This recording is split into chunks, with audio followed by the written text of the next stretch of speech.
and it's turning someone who hurt us into the villain of the story, right? We say things like, he's just toxic, or she ruined my life, they manipulated me and lied the entire time. I mean, I'm pretty sure that does sound familiar. So now hear me clearly.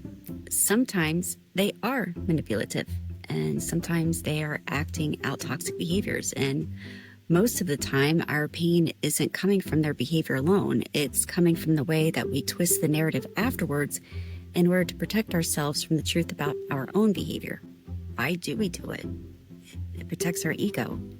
If the other person is the villain, then we get to be the innocent protagonist. He love bombed me equals to, I get to ignore that I fell for the fantasy even when my gut told me something was off. Another one, she goes to me out of nowhere. And with that, it's I get to avoid the fact that I avoided conflict and never asked her where we really stood. It definitely justifies our attachment. Our brains hate contradictions. So if someone hurts us, but we still stayed, we feel like this ravaging internal shame. And so in order to avoid that shame, we exaggerate the badness of the person, because then our staying starts to make emotional sense.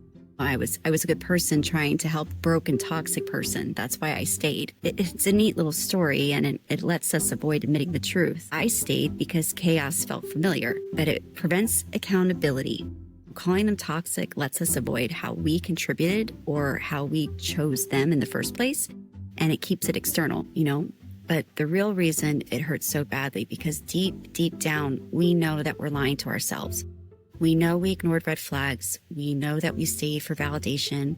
We know that we settled for breadcrumbs and called it potential. And so now that pain isn't just they hurt me.